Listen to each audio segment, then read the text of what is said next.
Well, here we are again. Last time I was here with this video topic, I talked about the 7 types of VR users that I've come across with my totally real 77,000 hours in VR. Well, turns out people liked the video, but one thing was brutally apparent. There are way more stereotypes of VR users than just the 7 I talked about. So here's 7 more. You may fit into multiple, but I think we all know the types that I'm talking about here. The only question is, which one are you?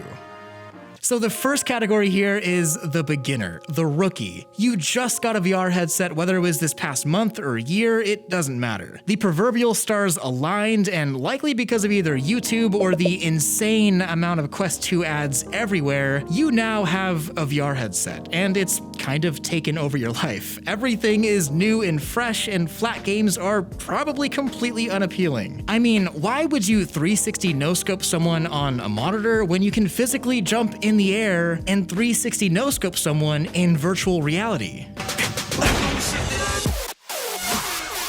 The best part about the VR beginner is the uncontrollable tendency for the rookie to want to show everyone around them just how cool VR is. These are the kind of people that get their 92-year-old grandmother into Beat Saber because you're never too old to enjoy a little virtual reality, right? But really, the beginner is special. Everyone is a VR rookie at some point. It's a time where you learn what you like about VR. Every game is a completely new experience, and it'll likely shape how you do VR in the future. There's a beautiful exploratory feeling to getting into VR for the first time, but I think it's time we go to the exact opposite type of user, the VR veteran. Alright, so not gonna lie, I'm kind of a bit of a VR veteran, I guess you could say. This group of people literally started the industry before the industry was an industry, if you know what I mean. And if you're like me, you initially got interested in VR by YouTube channels like Jacksepticeye, and your first headset was likely either a DK2 or CV1 or an original HTC Vive. VR has come a long way in the past 4 years or so, and most of the people in VR today have no idea what it was like back in 2016 or 2017. Game launches were few and far between. VR Chat and Pavlov and Rec Room barely resemble what they look like today, and if someone were to tell me back in 2017 that Valve was making a Half-Life game exclusively for VR, not gonna lie, I probably would have laughed. It was just a very different climate back then. It was kind of barren, to be honest. But if you're a VR veteran now, that means that you've stuck through all of the hard times. You showed people just how cool VR was for years, and you've likely played every VR game out there from Hover Junkers to From Other Suns. And you've likely come to virtual reality's defense every time some random tech journalist decides to say that VR is dead, because as a VR veteran, we all know that if we had $1 for every time someone said VR was dead, we could probably collectively buy Oculus back from Facebook. No.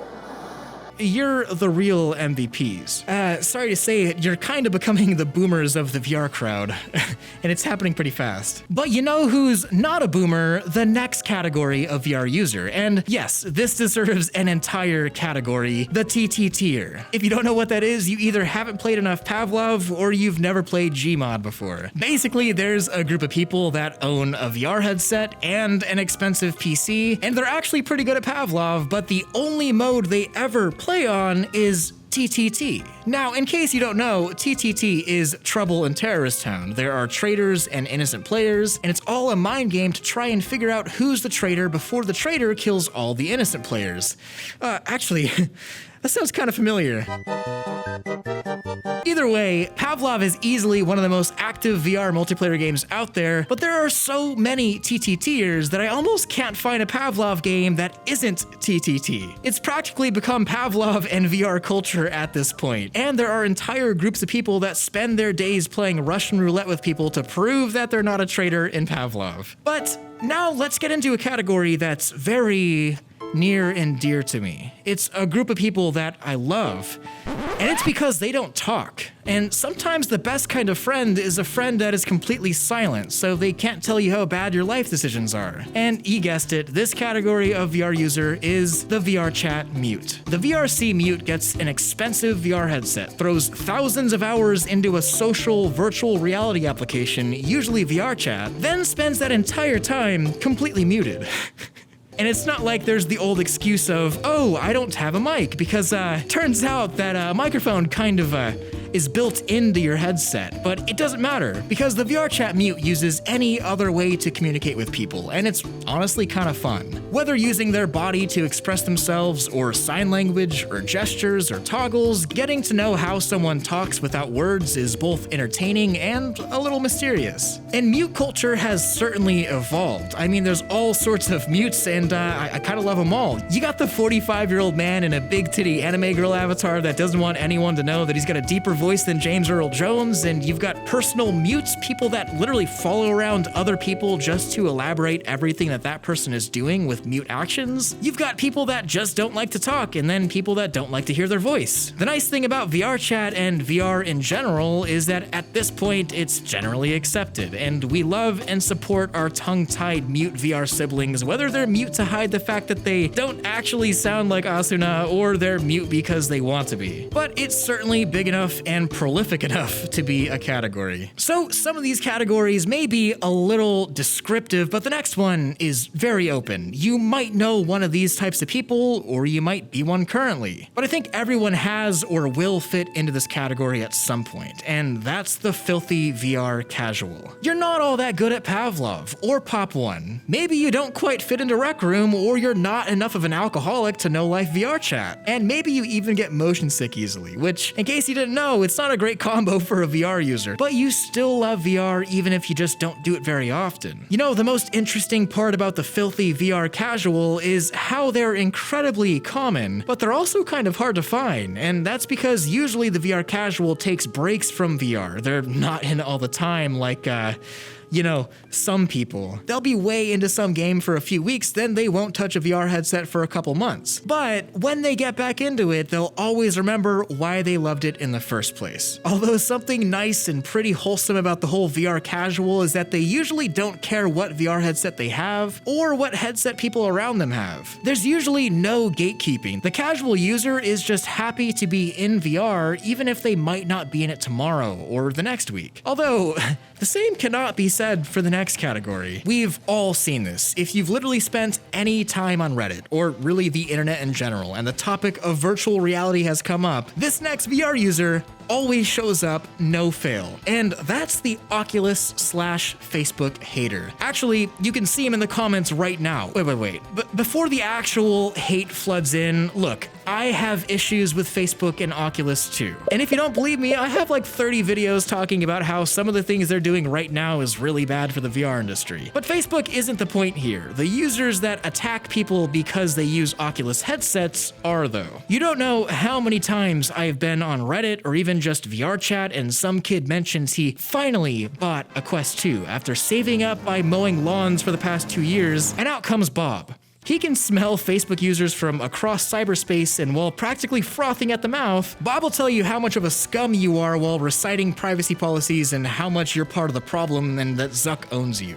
Look, Facebook bad, we all know that, but attacking some kid on Reddit that just got their first VR headset is not the way to pull an industry together and make it more consumer friendly. I think that's one thing that we can all agree on, and this is something that we can do together. And then there's the last group here. And honestly, this group is kind of sad. I think about them every day, and for just $1 a day, you can help provide VR headsets to someone that watches VR content on YouTube but doesn't actually have a VR headset.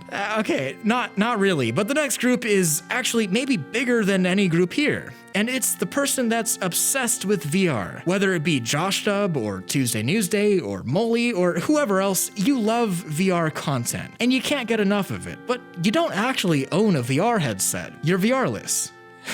Whether it's because you're broke or they're sold out, doesn't matter. You're VRless. The only thing you can think of is ditching this old, crusty reality behind and throwing on a VR headset to watch two mutes grind on each other in TTT while on a Minecraft map. I mean, that's a thing.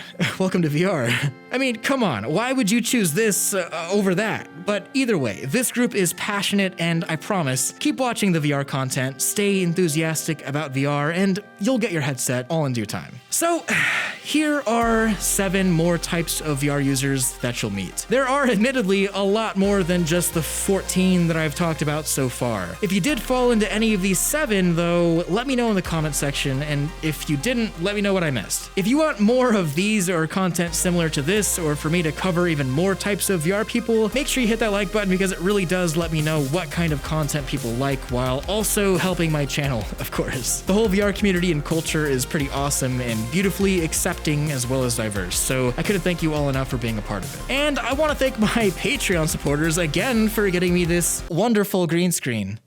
But I especially want to thank my Omegas like Benji, Biz, Caution Ramen, CPJ79, Debonair, Fab, Fur Trap, Fusion Oak, HCG Randon, KR, Moyasu Entertainment, That Brock Guy, Very Evil Shadow, Zolnir, and I'm Naku. I couldn't do any of this without you. Don't forget to like this video if you loved it, subscribe if you want more of this, and hit that freaking bell if you just can't live without it. Much love, Thrill out.